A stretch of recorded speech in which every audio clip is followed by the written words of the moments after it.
The chamber was enormous, built to hold representatives from 49 different alien species. The ceiling stretched so high that clouds sometimes formed near the top. Ji-hoon Park stood in the human section, a small platform that floated near the bottom of the chamber. He wore his dress uniform, dark blue with silver buttons. His face showed nothing as he watched the aliens around him. The Velnari representatives sat in the highest position.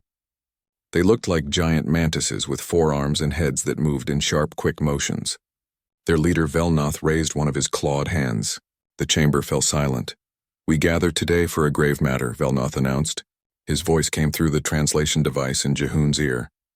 "The humans have violated the expansion protocols. They have taken 3 star systems without council approval. They build weapons in secret. They refuse to share their technology. They are dangerous." Ji-hoon said nothing. He simply folded his hands behind his back and waited. Another species stood up. These were the Theks, creatures that looked like walking crystals. Their representative's voice sounded like breaking glass. "The humans are young. They are primitives. They do not understand galactic law. We must teach them their place." More voices joined in. The Kormath, the Velnari, the Pixians, all of them spoke about how humanity needed to be controlled. How dangerous humans were, how they couldn't be trusted. Finally, Velnoth looked down at Ji-hoon. "Human representative, your species has 48 hours. Withdraw from all 3 colony systems. Submit all military assets to council inspection. Accept council governors on Earth and all human worlds, or face the consequences." Ji-hoon activated his microphone. "May I ask a question?" "Speak," Velnoth said. "What happens if we refuse?" The chamber erupted in noise. Some aliens laughed. Others made sounds of anger. Velnoth's mandibles clicked together and what the translation device said was amusement. "Then the council will declare war. We will remove you from those systems by force. We will teach you respect." Ji-hoon nodded slowly. "I see, and this vote?" "Will happen now," Velnoth said.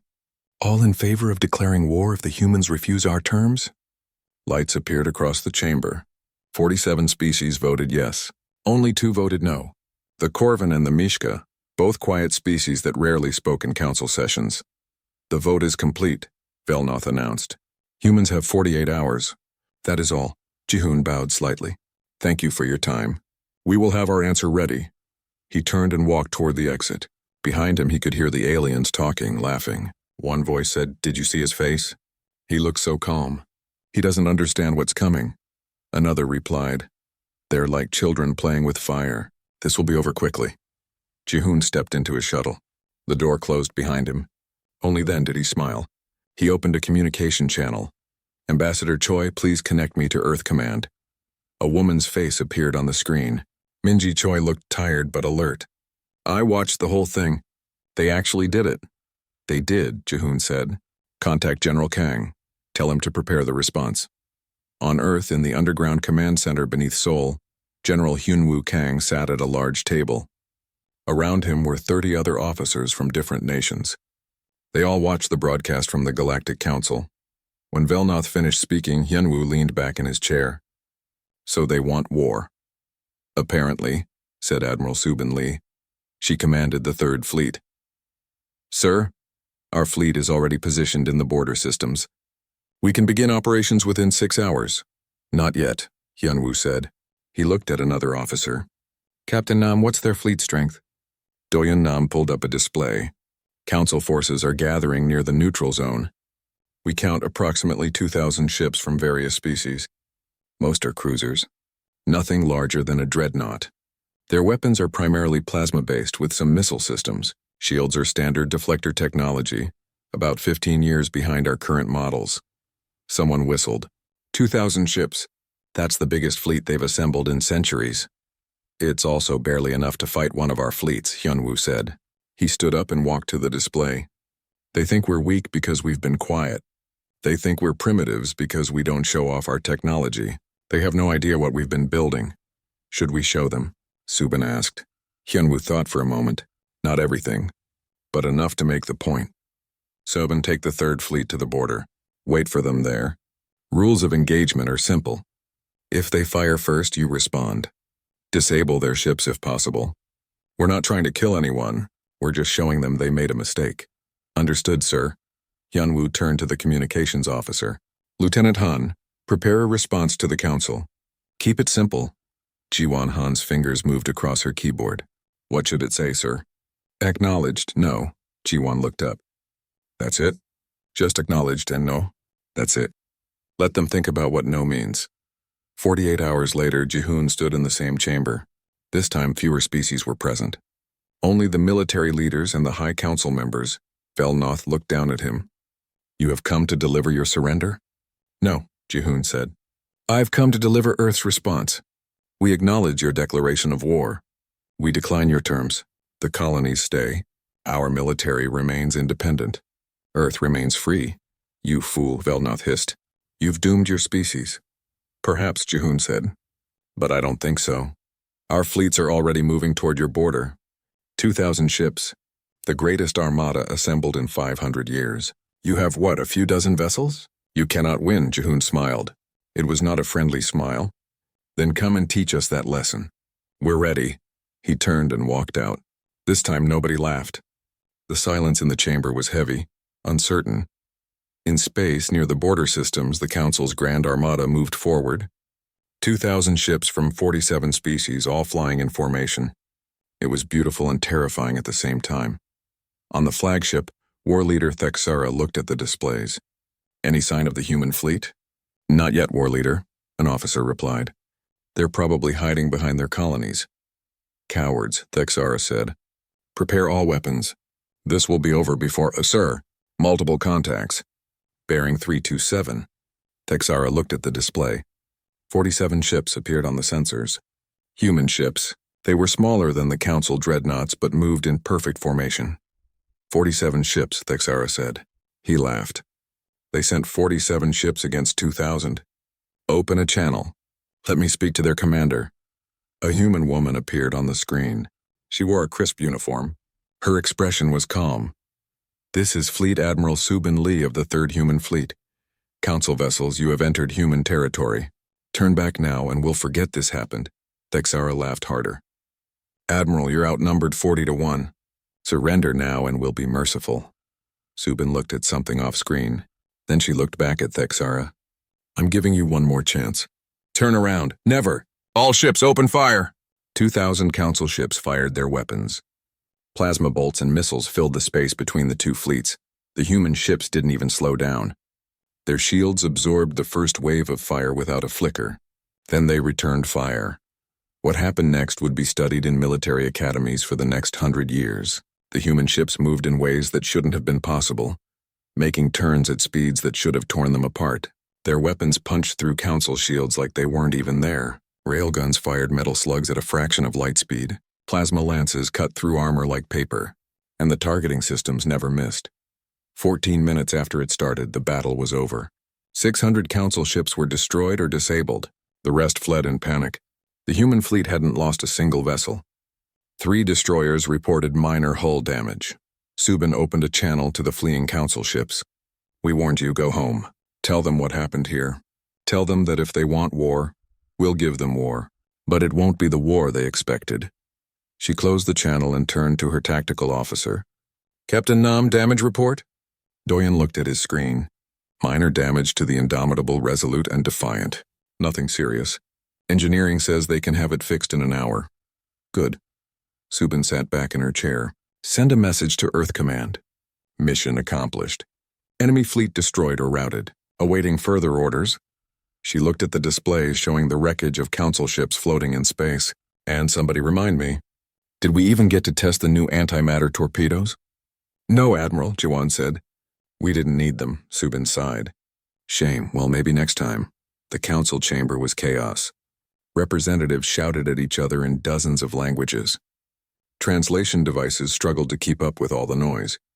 In the center of it all, Prime Counselor Rixena tried to restore order. She was old even by her species standards. Her long life had taught her patience, but even she was struggling now. Silence, she called out. Her voice carried the weight of authority. Slowly, the noise died down. We must understand what happened. What happened is clear, Velnoth said. His mandibles clicked rapidly, a sign of stress in his species. The humans cheated somehow. Used some trick. They cannot be that powerful. 600 ships, another representative said. This was Gentok, a war master from the Kormath species. He looked like a bear that walked on two legs covered in dark fur. 600 ships destroyed in 14 minutes. That's not a trick. That's superior technology. Impossible, Velnoth insisted. We saw their ships when they first came to us. They were primitive. Kinetic weapons. Simple shields. Nothing special. Rixena looked at her data pad. That was 30 years ago. What have they been doing since then? We have intelligence reports, an aide said, bringing forward several documents. But they're concerning. Show us, Rixena commanded. The aide activated a holographic display. It showed various human installations, shipyards, and military facilities. According to our scouts, the humans have been building non-stop since joining the council. They have shipyards in 40 different systems, massive industrial facilities, training centers for military personnel. We knew this, Velnoth said. They told us they were expanding. Yes, but we didn't know the scale, the aide continued. Our latest intelligence suggests the humans have at least 40 full fleets. Not 40 ships. 40 fleets. The chamber fell silent. Someone whispered. That's impossible. Each fleet contains between 30 and 100 ships depending on configuration, the aide said. That means the humans have somewhere between 1,200 and 4,000 military vessels. And they declared having 5 fleets when they joined the council, Rixena said quietly. They lied to us. Or we never asked the right questions, Gentok said. He stood up, his massive form dominating the space. I warned you all. I told you that humans were different, that they thought differently. But you wouldn't listen. What do you propose? Rixena asked. We need to negotiate, Gentok said. Now, before this gets worse, negotiate? Velnoth's voice was sharp. We are the Galactic Council. We've ruled this galaxy for 10,000 years. We don't negotiate with primitives. Those primitives just destroyed 600 of our ships, Gentok said. Wake up, Velnoth. This isn't about pride anymore. This is about survival. But Velnoth wouldn't hear it. Neither would many others. The war faction in the council was strong, and they were angry. They called for total mobilization. They wanted revenge. On Earth in the command center, General Hyunwoo Kang read the reports from the border. He showed no emotion, but inside he felt tired. He had hoped the council would see reason after the first battle. He had been wrong. They're mobilizing everything, Admiral Taeyong Shin said. Taeyong was the chief of naval operations, responsible for all human fleet movements. Every species is contributing ships. They're talking about an armada of 5,000 vessels. 5,000, Hyunwoo repeated. He looked at the star map on the wall. They still don't understand. Should we send more fleets to the border? No, Hyunwoo said.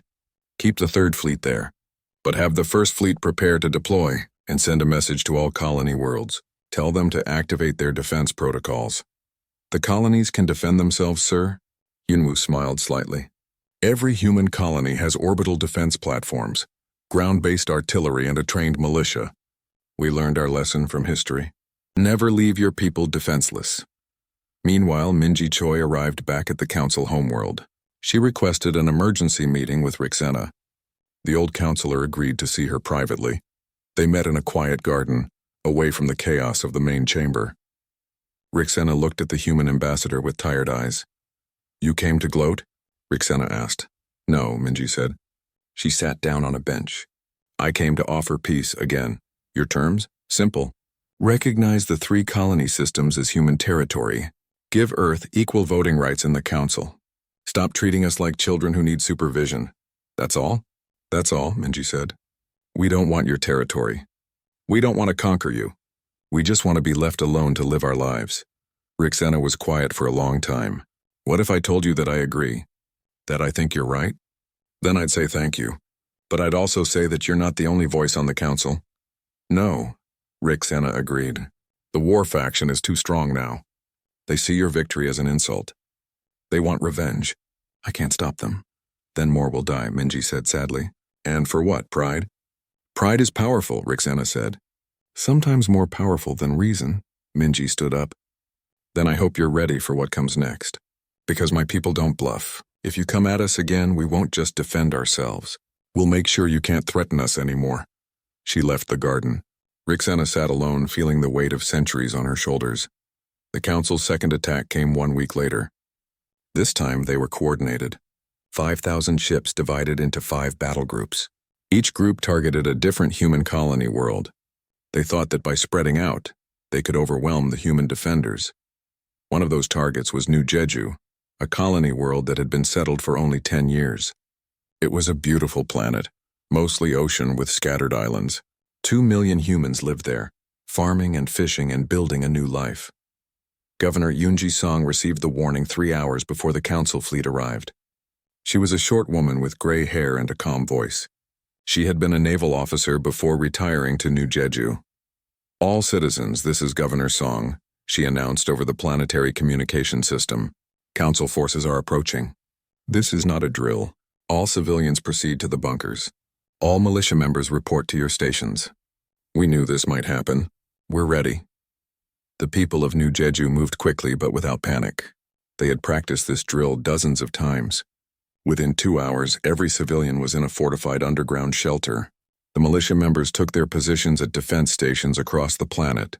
The council fleet arrived right on schedule. 1,000 ships led by a Velnari admiral named Kethral. He looked at the planet on his displays and felt confident. This was just a colony world. They probably had minimal defenses. "All ships advance," he ordered. "Target the cities first. We'll force their surrender quickly." The fleet moved forward. Then the orbital defense platforms opened fire. New Jeju had 20 platforms in orbit.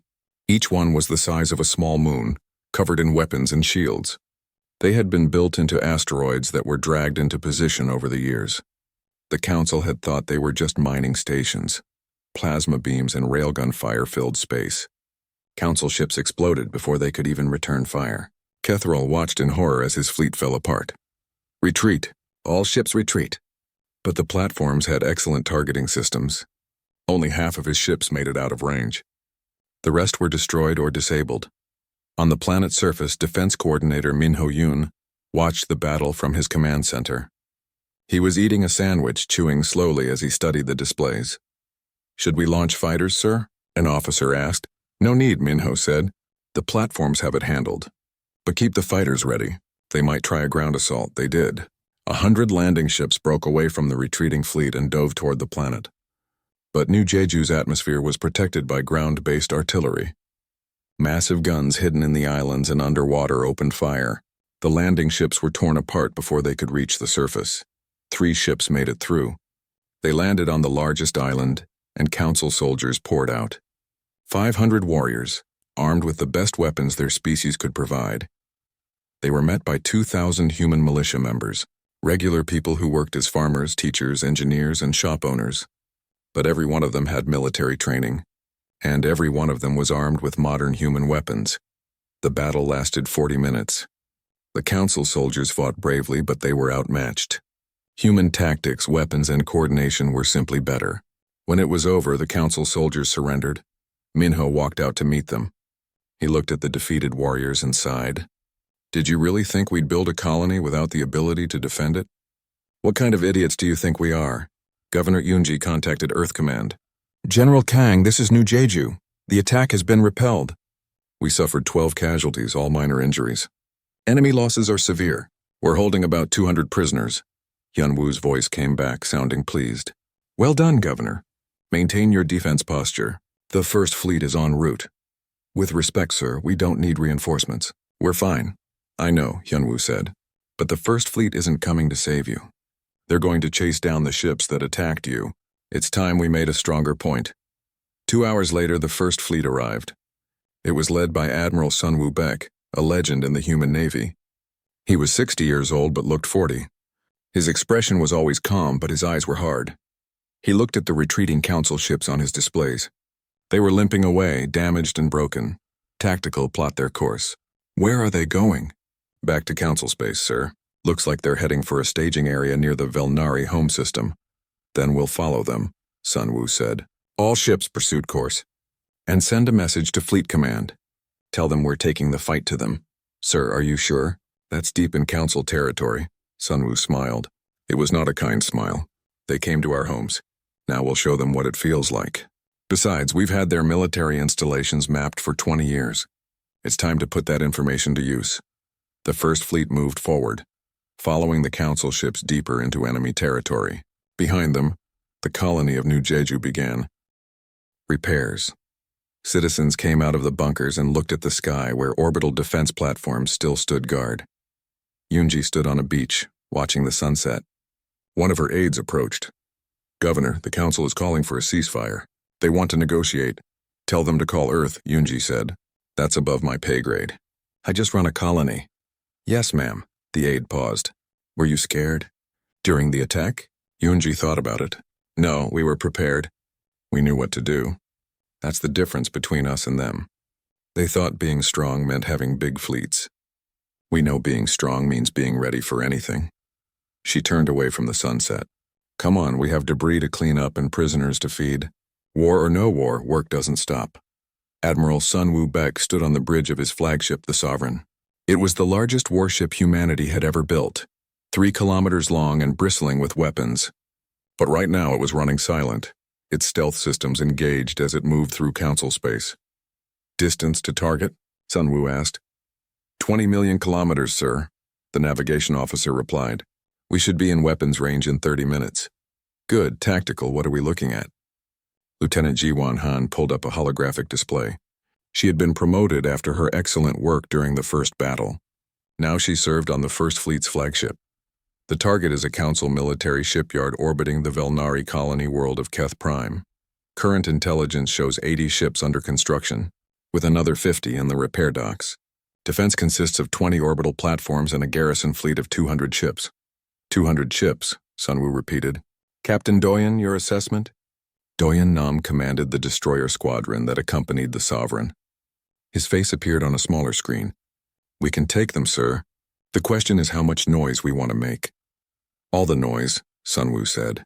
"I want this shipyard destroyed. I want every ship in that garrison fleet either destroyed or fleeing. And I want the council to know that nowhere is safe anymore." In the council chamber, Velnath was shouting. His mandibles clicked so rapidly they were almost blurring. "This is unacceptable. The humans are attacking our shipyards, our supply depots, our military bases. They're in our territory." "Yes," Rixena said calmly, "just as you were in theirs when you attacked their colonies. That was different." "We are the council. We have the right to enforce our laws." "Did we?" Rixena asked. She looked around the chamber. Many representatives looked uncertain now. The early confidence had evaporated. "Did we have the right to attack them?" "They broke no laws. They simply refused to obey an unjust order." Gentok stood up. "The humans have destroyed or damaged over 1,500 council ships in the past 2 weeks. They've destroyed 7 major military installations. They've cut off 3 of our main supply routes. And we haven't destroyed a single human vessel. Not one." The chamber was silent. Everyone knew it was true. The war was going badly. Very badly. "We need to sue for peace," a small voice said. It was Pix-Ina, representative of the Pixian people. They were a small, peaceful species that rarely spoke up. "Before more die. Before the humans decide to attack our homeworlds." "They wouldn't dare," Velnath hissed, "wouldn't they?" Rixena asked. "They've already penetrated deeper into council space than any enemy in our history. What makes you think they'll stop?" On Earth, in a secure meeting room, Ji-hoon Park met with President Hana Yu. She was the leader of Earth's unified government, elected 5 years ago. She was known for being practical and calm under pressure. "Admiral Bayek is asking for permission to expand operations," Ji-hoon said. "He wants to hit 8 more targets simultaneously." 8? Hana looked at the list. "These are all major military installations. If we hit all of these, we'll cripple the Council's ability to wage war." "That's the idea, ma'am." Hana walked to the window. She looked out at the city below where people went about their normal lives. Most of them didn't even know there was a war happening. "How many casualties on our side?" "Since the war began?" 43 dead, 116 wounded. "And on their side?" "Estimated 50,000 dead or missing. Another 100,000 wounded." Hana closed her eyes. "So many. They started this war," Ji-hoon reminded her gently. "We gave them every chance to back down." "I know. But it still weighs on me. Every death, even enemy deaths, is a life lost." She turned back to him. "But you're right. They chose this. Approve Admiral Bayek's request, but tell him to minimize casualties where possible. We're not trying to genocide them. We're trying to teach them a lesson." "Yes, ma'am." Meanwhile, at the Keth Prime shipyard, alarms started blaring. The garrison commander, a Cormath officer named Breck, rushed to his post. "What's happening?" "Multiple contacts, sir. Bearing 090. It's the human First Fleet." Breck felt his blood run cold. The First Fleet, he'd heard the stories. Every council officer had by now. The First Fleet never lost. The First Fleet never retreated. And the First Fleet showed no mercy to military targets. All ships, battle stations. Activate all defenses. Send a distress call to... The Sovereign opened fire. Its main railgun, a weapon so large it ran the length of the ship, fired a metal slug the size of a truck. The projectile crossed 20 million kilometers in seconds and struck the shipyard's reactor. The resulting explosion destroyed half the facility instantly. "Target destroyed," Jiwan reported, moving to secondary targets. The First Fleet swept through the system like a storm. Human ships moved with precision, their targeting systems picking apart the Council defenses. The garrison fleet tried to fight back, but they might as well have been throwing rocks at tanks. Doyen's destroyer squadron hit the repair docks, destroying all 50 ships that were being serviced. Sunwoo's battleship group demolished the orbital platforms. The carrier squadron launched fighters that hunted down any council ship trying to escape. Breck watched his command fall apart. In 30 minutes, everything he was supposed to defend was gone. His fleet was scattered or destroyed. The shipyard was burning wreckage, and the human ships hadn't even been scratched. "Sir, we need to evacuate," his aide said. "No," Breck said quietly. "Open a channel to the human fleet, sir." "Do it." A moment later, Admiral Sunwoo's face appeared on the screen. He looked at Breck with cold eyes. "I am Commander Breck of the Council Defense Force. I wish to surrender my remaining ships. I ask that you allow us to evacuate our personnel from the damaged stations." Sunwoo was quiet for a moment. Then he nodded. "You have 1 hour to evacuate. Any ship that hasn't jumped to hyperspace by then will be destroyed. Any ship that points weapons at us will be destroyed. Understood?" "Understood. Thank you for your mercy." "Don't thank me," Sunwoo said. "Thank the fact that you were smart enough to surrender. Others haven't been." He closed the channel. The evacuation was orderly. Council ships grabbed survivors from the wreckage and fled. True to his word, Sunwoo didn't fire on them. When the hour was up, he gave one more order. "Finish the job. I want nothing left that can build or repair warships." The First Fleet's weapons fired again. When they were done, Keth Prime had no shipyard, no repair docks, and no military presence at all. "Message from Fleet Command, sir," a communications officer said. "They're authorizing the expanded operation. We're to proceed to the next targets." "Excellent," Sunwoo said. "Navigation, plot a course. Let's keep moving." The same scene repeated itself across Council space over the next week. Human fleets appeared without warning, destroyed military targets, and vanished before reinforcements could arrive. The Council's military infrastructure was being systematically dismantled. In the Council chamber, representatives gathered for an emergency session. The mood was dark. Velnoth sat in his usual place, but he wasn't speaking now. He looked defeated. Rixena stood up. "We need to face reality. This war is lost. We cannot win. The humans are too strong, too fast, too advanced. Every day we continue fighting. More of our people die. What do you propose?" someone asked. "Unconditional surrender," Rixena said. The chamber erupted in shouts and protests. She held up her hand. "Listen to me. The humans have shown restraint. They're only hitting military targets. They're allowing evacuations. They're not massacring our people. But if we push them too far, that might change. We need to surrender now while they're still willing to show mercy." Gentok stood up. "I agree with Rixena. As War Master, I can tell you that we have no path to victory. The humans have military capabilities that we cannot match. Our intelligence was wrong about everything. They didn't have 5 fleets. They had 40. They didn't have primitive technology. They have weapons we can't defend against. They didn't have expansion ambitions. They just wanted to be left alone. We created this war. We need to end it. And what will they demand?" Velnoth asked quietly. "What will be the price of peace?" "I don't know," Rixena said. "But whatever it is, it's better than extinction." On the Sovereign, Sunwoo received a priority message from Earth. He read it twice, then called a meeting of his senior officers. "The Council has requested peace talks," he announced. "They're offering unconditional surrender." There was a moment of silence. Then Doyen spoke. "Should we trust them?" "President Yu thinks they're genuine. The Council has lost over 40% of their military capability. Their economy is starting to collapse under the strain of the war. They have no choice but to surrender. What are our orders, sir? Jiwan asked. Halt all offensive operations. Maintain our positions in council space. We're to hold what we've taken but not advance further. Sun Wu looked at his officers. The war's over. We won. But another officer said, did we though? Or did we just break things until they gave up? Sun Wu thought about that. Maybe that's the same thing. Maybe they needed to learn that we weren't weak, that we couldn't be pushed around. He stood up. Either way, the shooting stops. That's good enough for me.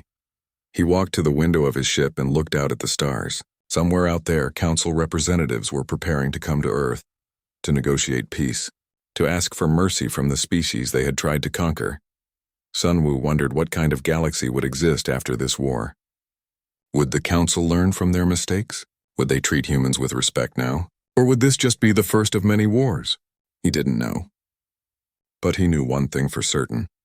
Humanity had proven itself. No one would ever underestimate them again.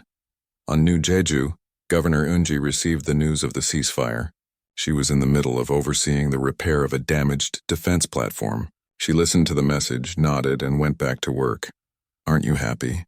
An aide asked. The war's over. Is it? Eunji asked. Or is this just a pause before the next one? Either way, we keep building, keep preparing, because the lesson of this war isn't that we're stronger than them. It's that we can't rely on anyone else to protect us. We protect ourselves. She looked up at the defense platforms orbiting above. We stay ready, always. The council delegates arrived on Earth 3 days after the ceasefire began. Their ships landed at the spaceport outside Geneva, where the unified government had its headquarters. Rixena led the delegation, accompanied by representatives from 30 different species. Notably absent was Velnoth. He had resigned from the council in disgrace. Rixena stepped off the ship and looked around. Earth was beautiful. Blue skies, green forests in the distance, and a sun that felt warm on her skin. She had visited Earth once before, 30 years ago, when humans first joined the council. Back then, she had thought it was a quaint little world. Primitive but charming. Now she knew better. Earth wasn't primitive.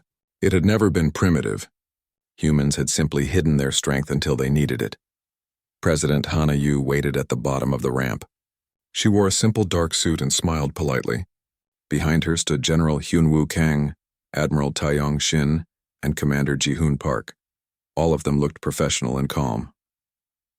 Welcome to Earth, Hana said. I hope your journey was comfortable. It was, Rixena said. She looked at the humans, trying to read their expressions. Were they angry? Triumphant? She saw neither. They just looked tired.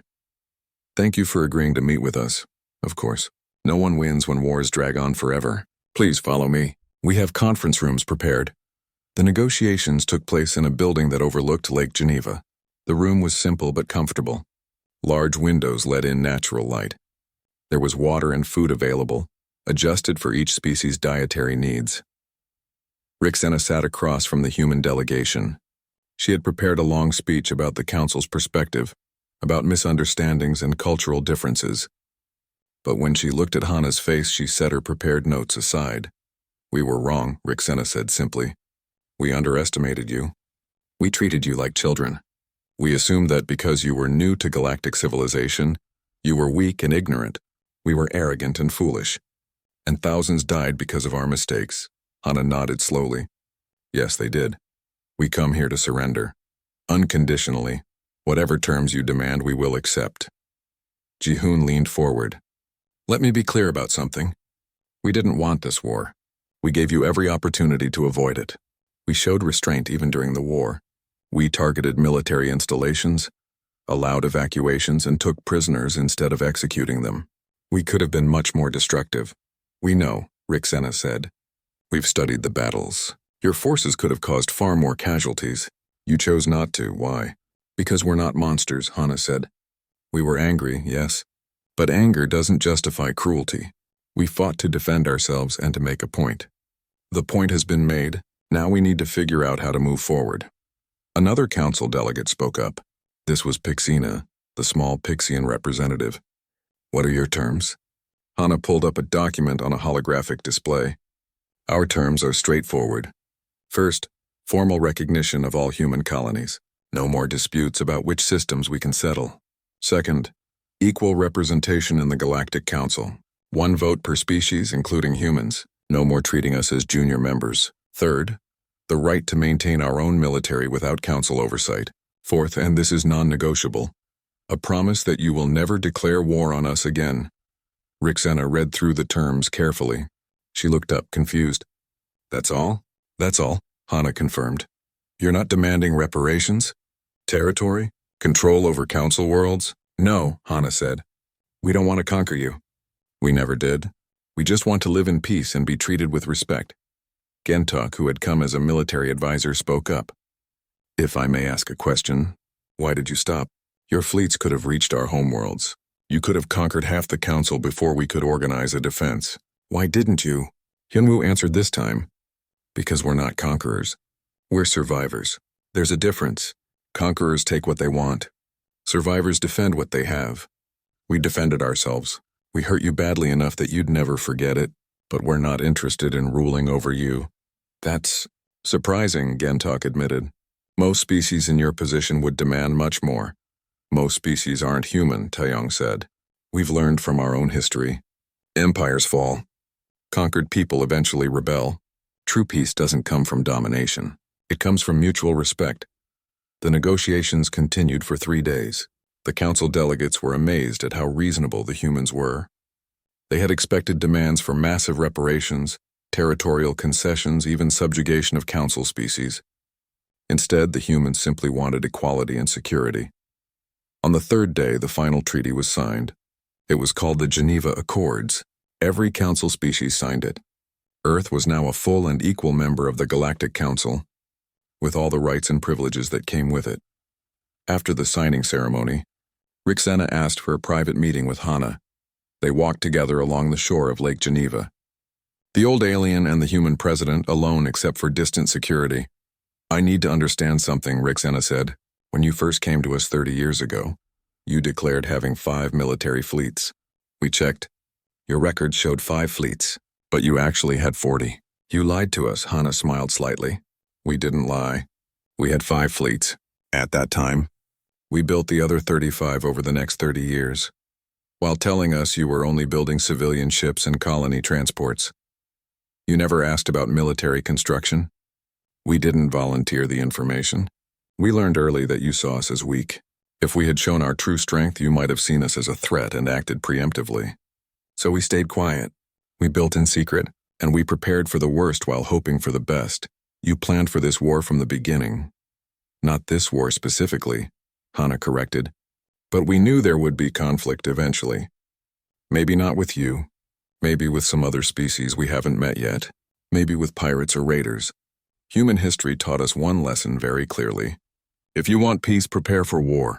If you're weak, someone will take advantage of you. So we made sure we weren't weak. Rixena stopped walking and looked at the human president.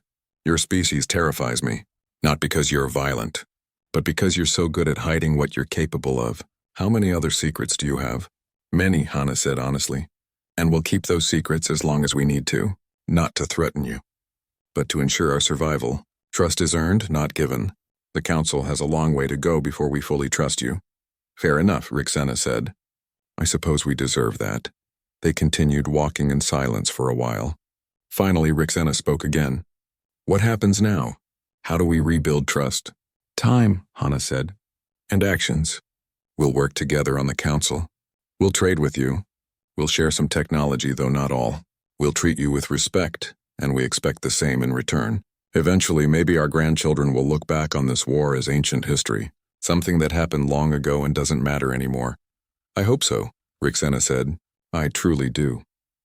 Back on the Velnari homeworld, Velnoth sat alone in his home. He was no longer a council representative.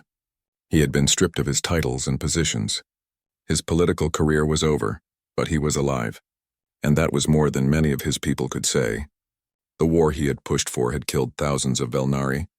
Their fleet was decimated, their economy was damaged, and all for nothing. He watched the news reports about the peace treaty. He saw the human president smiling and shaking hands with council representatives. He saw his people celebrating the end of the war, and he wondered how he had been so blind, how he had been so arrogant. He had truly believed humans were primitive, that they could be easily controlled. He had learned the truth in the worst possible way. There was a knock on his door. He opened it to find Gentok standing there. "What do you want?" Velnoth asked bitterly. "To talk," Gentok said. "May I come in?" Velnoth stepped aside. The two of them sat in silence for a moment. "I warned you," Gentok said finally. "I told you the humans were different, that they thought differently. You wouldn't listen." "I know," Velnoth said. "I was a fool. Yes, you were. But you weren't alone. Many of us underestimated them. The difference is you were in a position to do something about it. And you chose war.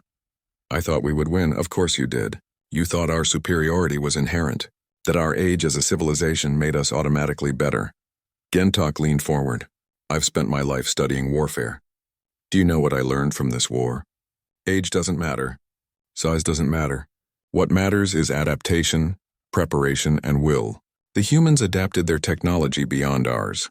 They prepared for war while we assumed peace, and they had the will to do whatever was necessary to protect themselves. So what do I do now?" Velnoth asked. "How do I live with what I've done?" "You learn," Gentok said. "You remember, and if you ever get the chance to serve again, you don't make the same mistakes." He stood up. "The humans could have destroyed us.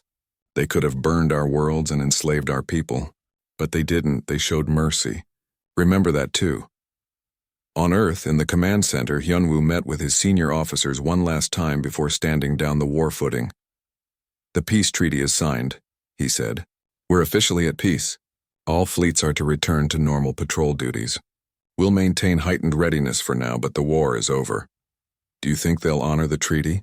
Admiral Subin Lee asked. "For now, yes," Hyunwoo said. "They're too damaged to try anything. In the future? Who knows? But that's why we stay ready. That's why we keep building and training and preparing." "What about the new ships we were developing?" Doyen asked. "Continue development," Hyunwoo said. "But quietly. No need to advertise our capabilities. Let them think what they saw was all we have." Jihoon smiled at that. "You're still keeping secrets. Always," Hyunwoo said. "We showed them enough to win the war, but we didn't show them everything. And we never will. That's how we survive in this galaxy." That night, across human space, people celebrated. The war was over. They had won. Life could return to normal. But in military facilities and government offices, people like Hyunwoo and Hana and Jihoon didn't celebrate. They just got back to work, because they knew the truth. Peace was wonderful, but peace only lasted as long as you were strong enough to maintain it. And humanity would never be weak again. 5 years had passed since the war ended. The galaxy looked different now. The Galactic Council still existed, but its nature had changed. No longer was it dominated by a few ancient species who treated everyone else like children. Now it was a true council of equals, where every voice mattered. Jihoon Park stood in the council chamber watching as representatives debated a trade agreement. He was older now, with gray streaks in his hair, but he still served as Earth's primary representative. Next to him stood a younger diplomat named Seoyun Kim, who was learning the role. "Pay attention to how they phrase their arguments now," Jihoon whispered to her. "Notice anything different?" Seoyun watched carefully. Then she smiled. They're actually listening to each other. 5 years ago, the big species would just talk over the small ones. Now they wait their turn. "Exactly," Jihoon said. "That's what respect looks like." It took a war to teach them, but they learned. The council had changed in other ways too. Human technology, previously hidden, was now being shared. Selectively and carefully, but shared nonetheless. Human agricultural techniques helped feed 3 species suffering from crop failures. Human medical knowledge cured a plague on a Pixian colony world. Human engineering helped rebuild the shipyards that the war had destroyed. In return, other species shared their knowledge with humanity. Velnari art, Kormath philosophy, Pixian music. The galaxy was slowly becoming more connected, more cooperative, but not everyone was happy about it. On a station near the edge of council space, a new species had just made first contact. They called themselves the Krull. They were tall, powerful beings who looked like they were made of living stone. Their leader, Bracknor, stood before a council greeting party. The greeting party was led by Rixena, who was still active in council politics despite her age. She smiled warmly at the Krull delegation. "Welcome to the Galactic Council. We're pleased to make contact with your species. We come in peace and friendship." Bracknor looked at her with cold eyes. We know of your council. We have been watching for years. We see a weak collection of species afraid of their own shadows. We see potential resources going unused. Worlds that could be ours. Rixena's smile faded slightly. She had heard this kind of talk before. I understand you're confident in your abilities. But I should warn you that the galaxy is more complicated than you might think. Perhaps we should discuss this more diplomatically. We don't need diplomacy, Bracknor said. We need submission. You have 3 choices. Join us as subordinates. Flee or be destroyed. The council representatives looked at each other nervously. This was exactly how the council had once talked to others. Now they were on the receiving end and they didn't like it. I really think you should reconsider, Rixena said. Let me introduce you to some of our members. Perhaps if you understood more about us. We understand enough, Bracknor interrupted. You have 1 week to decide. Choose wisely. The Krall delegation left. Rixena immediately called an emergency council session. In the chamber, representatives gathered quickly. The mood was tense. Many species remembered their own first encounters with hostile aliens. This could be the start of another war. We need to mobilize our fleets, one representative said. Show them we're not weak. But our fleets are still recovering from the human war, another pointed out. We've rebuilt less than half of what we lost. Maybe we should negotiate. Offer them some territory to avoid conflict. That's appeasement. It never works. The argument continued, growing louder. Then a calm voice spoke up. May I make a suggestion? Everyone turned to look at Ji-hoon. He stood quietly in the human section, his hands folded. Please, Rixena said. We would value your input. Don't mobilize your fleets. Don't offer concessions. Don't negotiate from fear. Ji-hoon looked around the chamber. Instead, let me talk to them. Human to Krall. Sometimes a different perspective helps. Velnoth, who had recently been allowed back into the council in a minor role, spoke up. Why would they listen to you? No offense, but your species has only been part of the council for 5 years. Ji-hoon smiled. It was the same smile he had worn when the council first declared war on humanity. Maybe that's exactly why they'll listen. Let me try. The council agreed, mostly because they didn't have better options. Ji-hoon took a small shuttle to the edge of the system where the Krall fleet waited.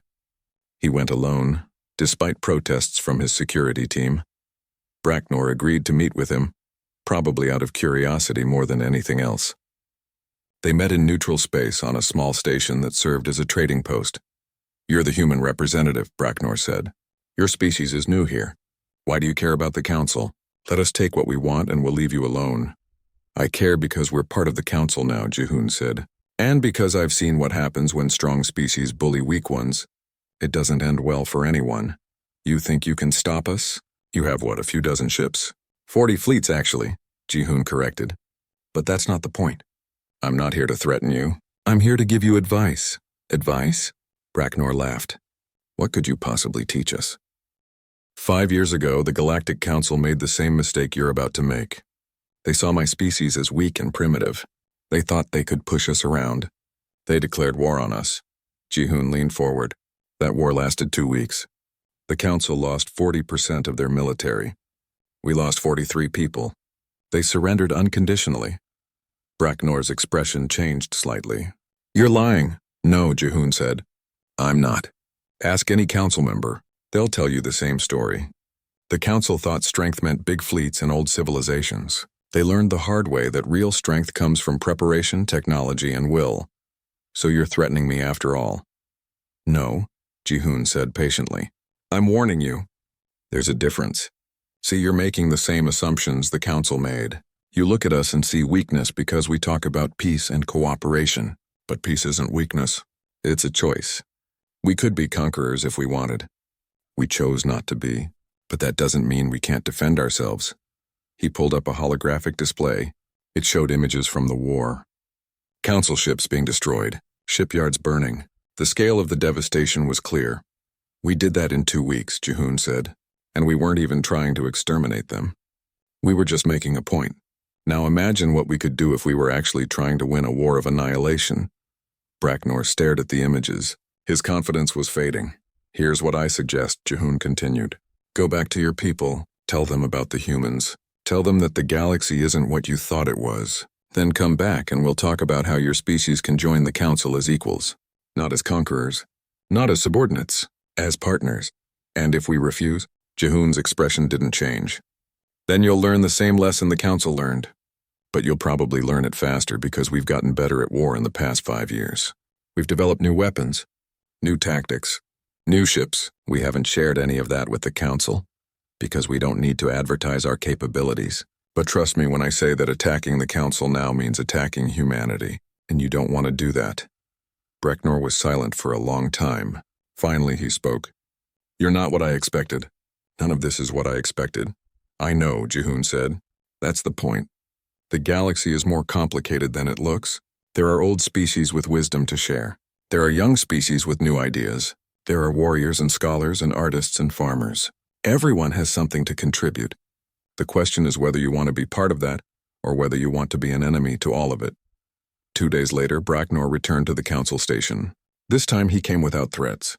He asked questions instead about the council's history, about different species cultures, about trade and technology and cooperation, and he asked about humans, about their history, their wars, their path to the stars.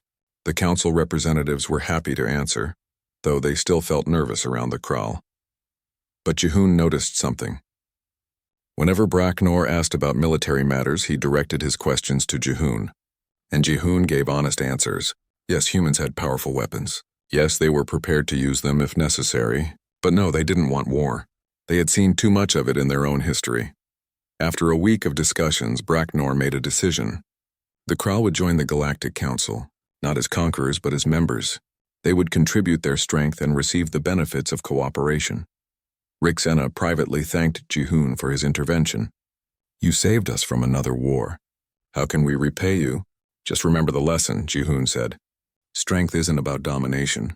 It's about having the power to destroy but choosing not to. That's what we've been trying to teach you all along. Back on Earth, Jihoon reported to President Hana Yu, who was in her final year of office. The kraal situation is resolved, he told her. They're joining the council peacefully. Good work, Hana said. Though I'm curious, why did you tell them about our military capabilities? I thought we were keeping that quiet. We are, Jihoon said. I didn't tell them everything, just enough to make them think twice. They still don't know about the antimatter torpedoes, the stealth frigates, or the new AI-assisted combat systems. They just know we're stronger than we look. And that's enough? For now, Jihoon said. The goal isn't to scare everyone. It's to make them respect us. There's a difference. Years continued to pass. The galaxy grew more peaceful. Trade increased. Cultural exchanges became common. Human colonies flourished, and other species began to adopt human agricultural and medical techniques. But humanity never forgot the lessons of the war. Military training continued. New ships were built. Defense platforms orbited every human world. Soldiers trained constantly. Intelligence services monitored potential threats. On New Jeju, Governor Yoonji Song was finally retiring. She was old now, her hair completely white. She stood on the same beach where she had watched the council fleet attack years ago. A young girl approached her. The girl was maybe 10 years old, carrying a bucket of shells she'd collected. Grandmother Enji, the girl said, my teacher told us about the war, about when the council attacked us. Were you scared? Yoonji smiled and knelt down to look at the child's shells. Scared? No, dear.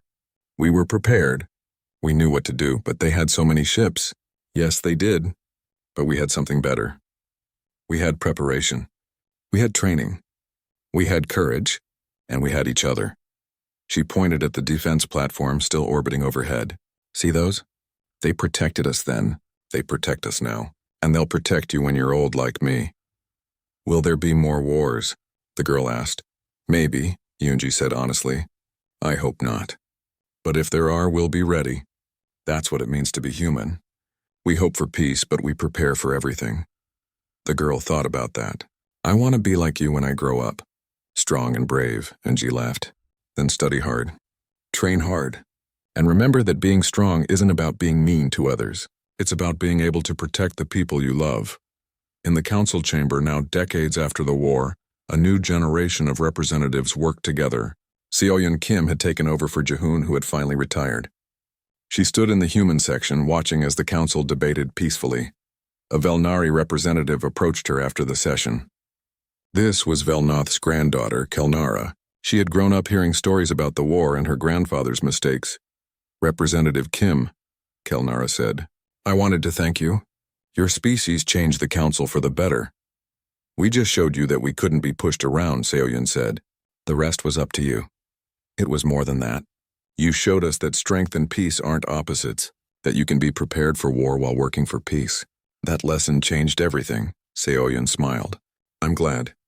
That was always the goal. As she left the chamber, Seoyun thought about the journey humanity had taken. From a single world to a galactic power, from being seen as primitives to being respected as equals, from fighting a war to building a peace. It hadn't been easy. Many had died. Many more had been changed. But in the end, humanity had proven what they always knew about themselves. They were survivors. They were builders. And they were never, ever going to be victims again. Somewhere in deep space, human ships patrolled silently. Soldiers trained on colony worlds. Engineers designed new technologies. Scientists pushed the boundaries of knowledge. All of it quiet. All of it hidden from casual observation. Because humanity remembered. They remembered being underestimated. They remembered being attacked. They remembered having to prove themselves, and they had learned the most important lesson of all. Peace was beautiful. But peace only lasted as long as you were strong enough, smart enough, and prepared enough to maintain it. The galaxy had asked humanity, "Is that all you've got?" Humanity had answered with 2 weeks of war, and the galaxy never asked that question again.